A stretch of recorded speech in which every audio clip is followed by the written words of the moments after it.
Grains are everyday staples that we all have in our pantry, and the most common grain of all is rice. There are two main types, white and brown. White rice is milled, while brown rice is unmilled, thus the color.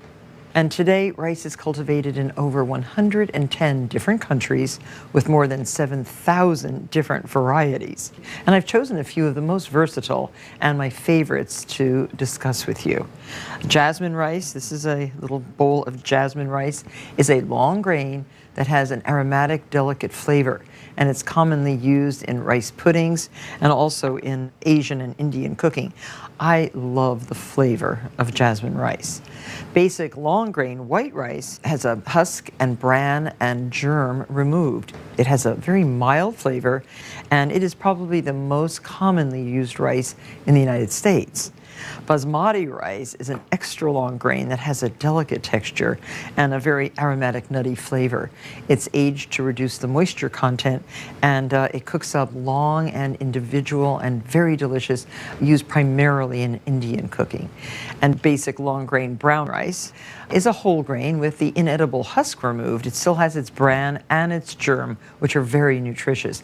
And we have a basic short grain brown rice. It cooks very well by the absorption method and has a nice nuttiness to its flavor. Arborio rice, well, this is what's used for risotto, which is so popular as a first course and a main course in many Italian households. It's very short and fat grain with high starch content, and it's used also in rice puddings. And another one of my very favorite rices is this sushi rice, which is known as glutinous or pearl rice. It's a short round grain, and it is very starchy and sticky when cooked and holds together nicely as the basis for raw fish or tamago, and that is what you eat when you go to a sushi restaurant. It's also used a lot in Japanese desserts. And probably the most unusual, there are two pretty unusual rices on this table. This is black rice. It's also known as purple or forbidden rice because of the Chinese legend where the rice was so rare and tasty and nutritious that only the emperor could eat it. It's similar to brown rice, full of antioxidant-rich bran. And it's still a very niche product, but it's growing in popularity. Bamboo rice is this beautiful greenish color, very unusual and not very commonly found. And oh yes, I included wild rice, but that is not really categorized as rice, but rather as the seed from a marsh grass. And I'd like to show you several different methods for cooking rice right now.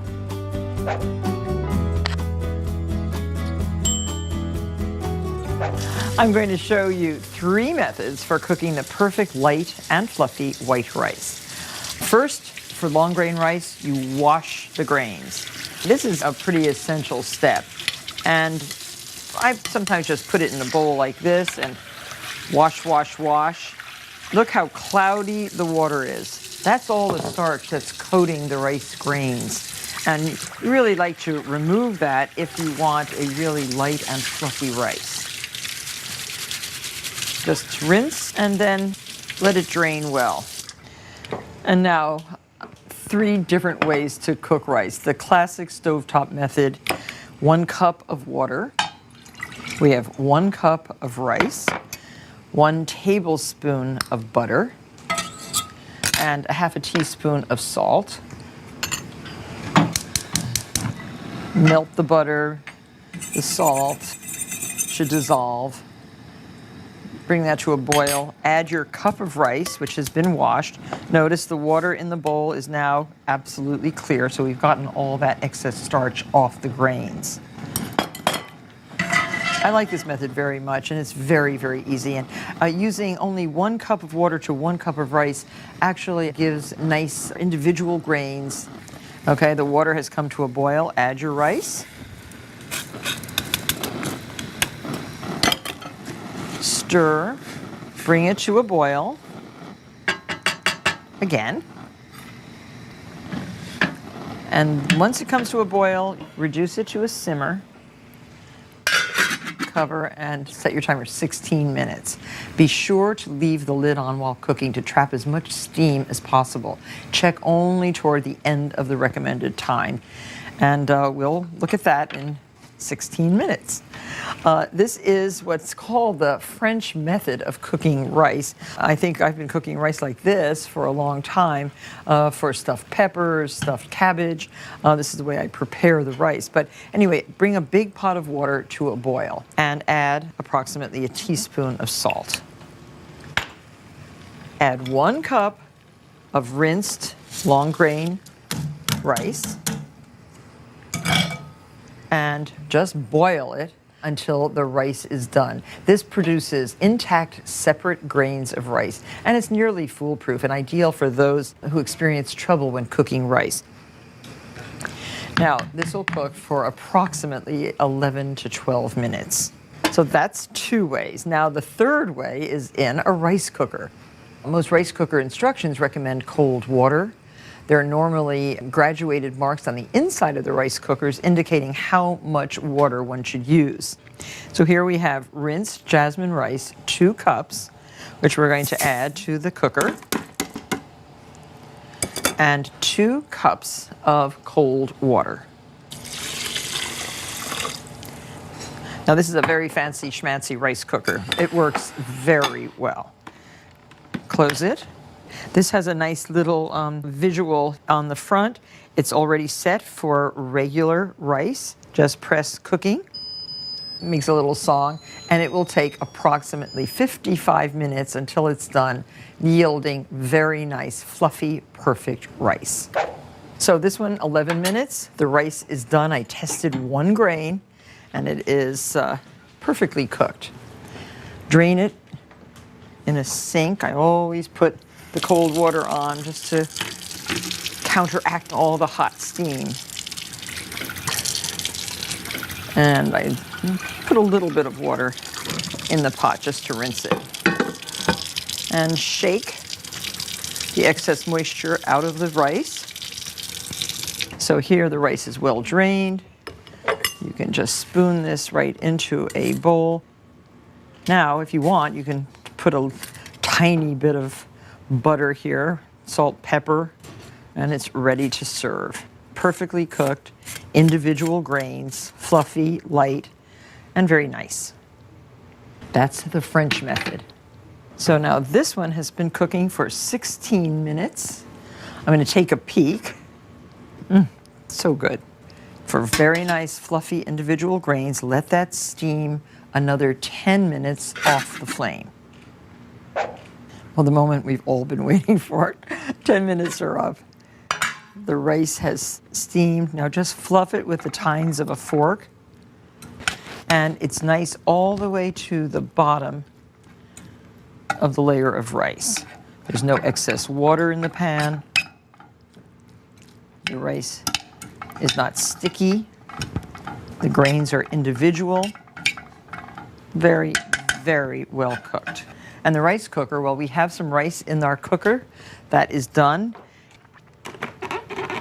It's jasmine rice, and the aroma is so different from the long grain white rice. I love this rice.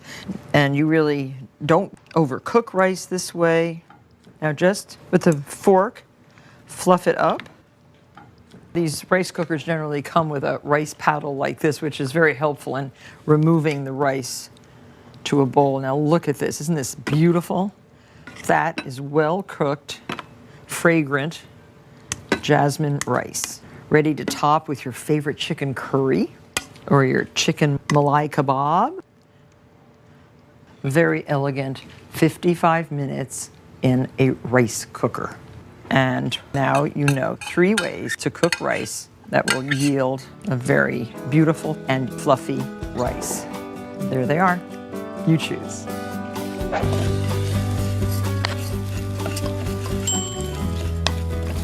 So now, rice pilaf. It starts with long grain white rice, which is toasted in butter or oil, along with aromatic vegetables such as onion. So let's show you how to do that. We have 1 tablespoon of butter and about 1/4 cup of finely chopped onion, which is about 1/2 of a small onion.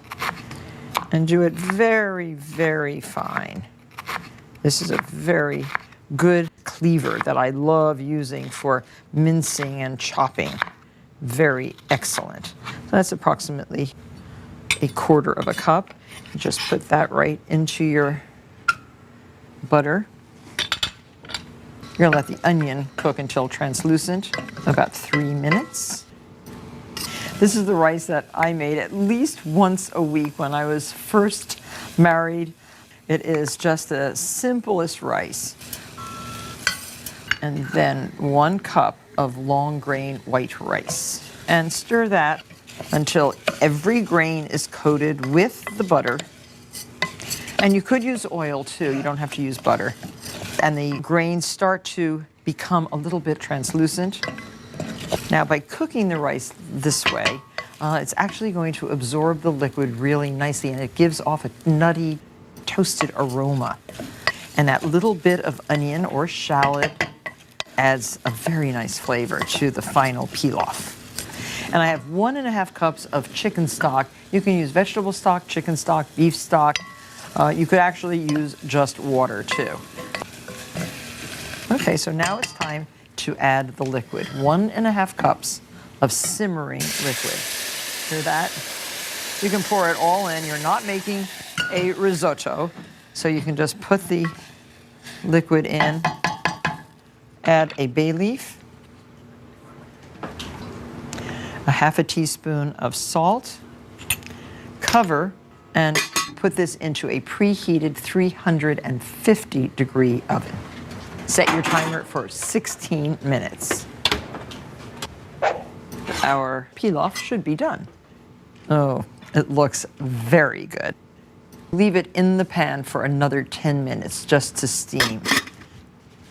Pan sear those steaks and get ready, or stir up the wonderful chicken curry. The desired texture of a pilaf is fluffy with no grains sticking to one another. So now it's ready, steamed for 10 minutes.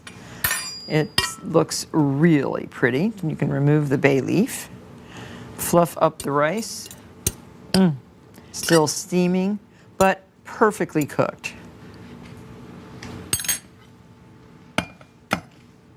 Now serve this alongside a piece of grilled salmon.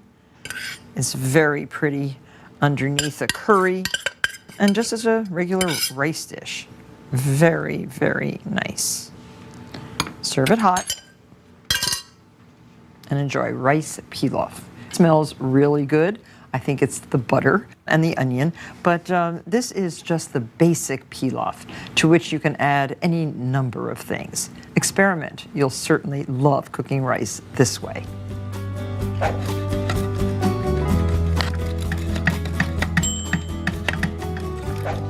A well-made risotto is a culinary feat.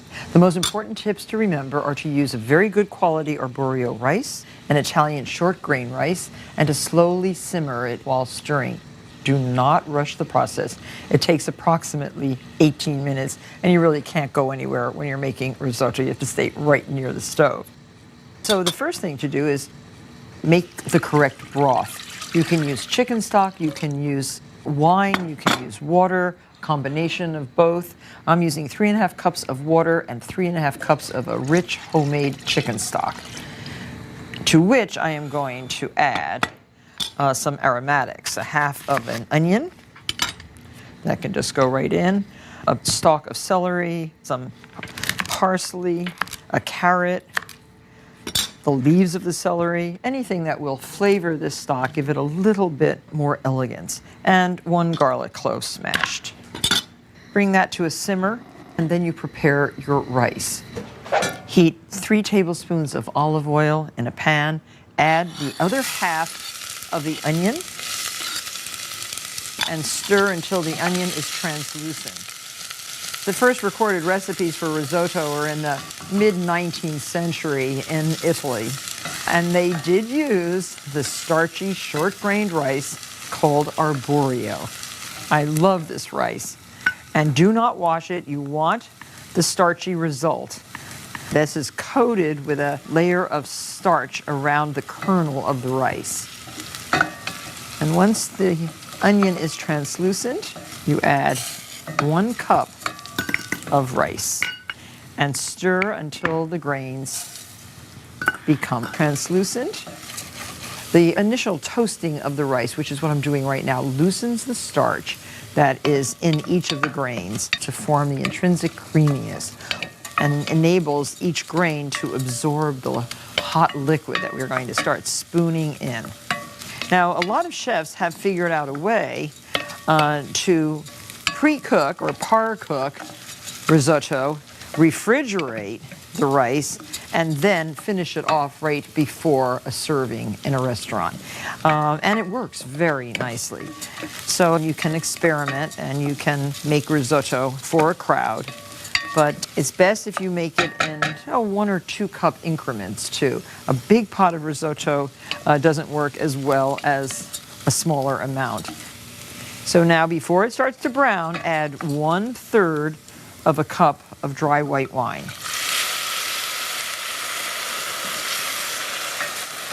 And just keep stirring and cook until absorbed. Oh, see, now it's starting to get a little bit dry, and you add a ladle of liquid. This is the flavorful stock that we simmered for 30 minutes. Stir. The rice absorbs and absorbs and absorbs, and when it stops, you've added enough liquid. Risotto is just an elegant dish. My favorite risotto of all time, Tartufi Bianchi, which is white truffle risotto with salt and Parmesan cheese. Oh. Make sure that the stock is simmering hot while you're adding it to the rice, and don't try to rush the process. So enjoy your cappuccino while you stir, stir, stir, or a glass of nice white wine. It is cooking nicely. You can see that the rice has plumped, the liquid is thickening, and risotto is forming. If you were adding vegetables to the risotto, you would pre-cook the asparagus, the peas, mushrooms, and then you would add those close to the end of the cooking process. Well, it's looking very good. The rice is very, very fluffy, very creamy liquid. Now turn it down to as low as you can. And now I'm going to chop up a little bit of flat leaf parsley. I love to add Italian parsley to my risotto, and Parmesan cheese and butter. Okay. And now 2 tablespoons of butter. What you want is like a thick but luscious porridge. The Italians call it all'ondo, which means like waves when it flops into a plate. And now's the time for flavoring with salt and pepper. You don't want to put too much salt because you're going to add Parmesan cheese, which may be salty. And add up to 1/2 cup of freshly grated Parmesan cheese.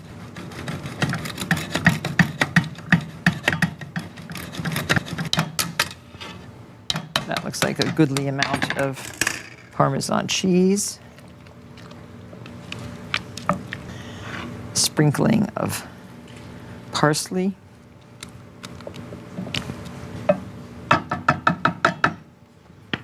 Spoon it right into a wide, shallow bowl like this, flowing into the plate like a beautiful porridge. Like waves, it's just flowing nicely into the bowl. And there you have a very luscious, creamy, tender risotto. You could put a little bit more parsley right in the center. And if you want, a tiny drizzle of the very best olive oil. Risotto at its best. Try it.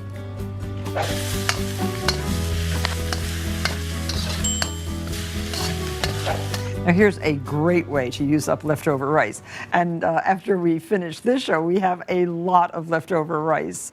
This is Thai fried rice, and it is a delicious recipe. So I'm heating a wok with 2 tablespoons of peanut oil. And you can heat the wok up pretty hot but not smoking. This is a heavy wok, well used, well seasoned.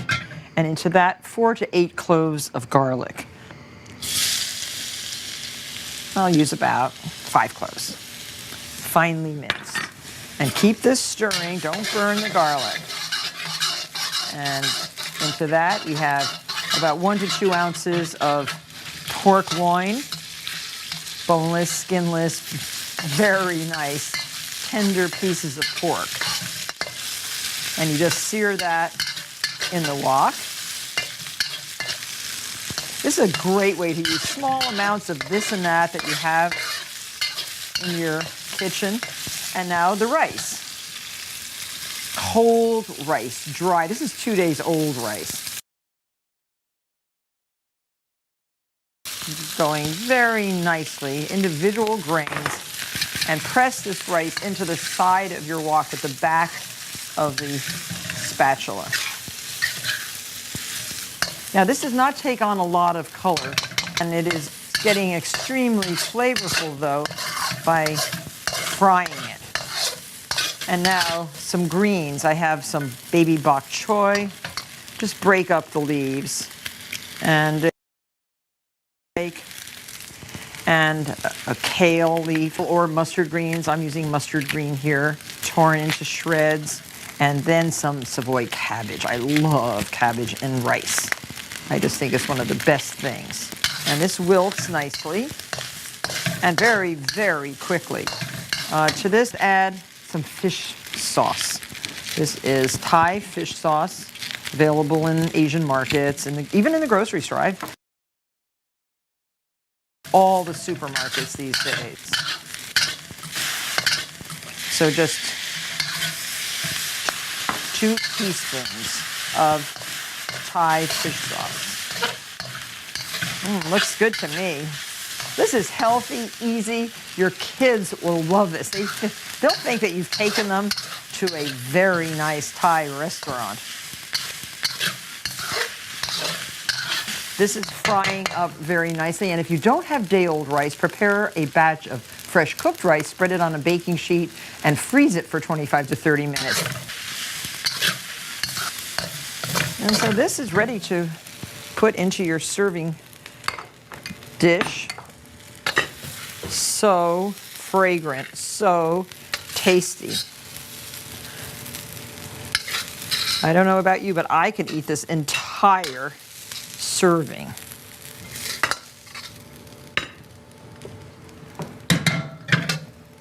To clean your wok, just some boiling water right in the wok and heat it up again. That is Thai fried rice.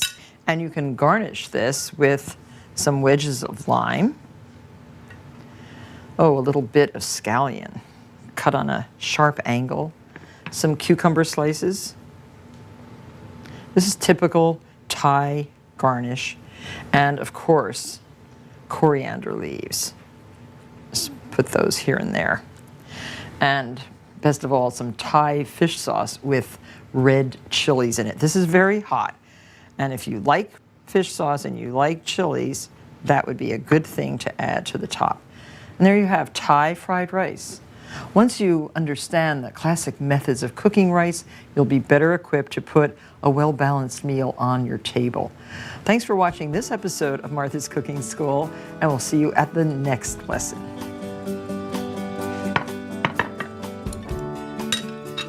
For video clips, recipes, tips, and more, visit pbs.org.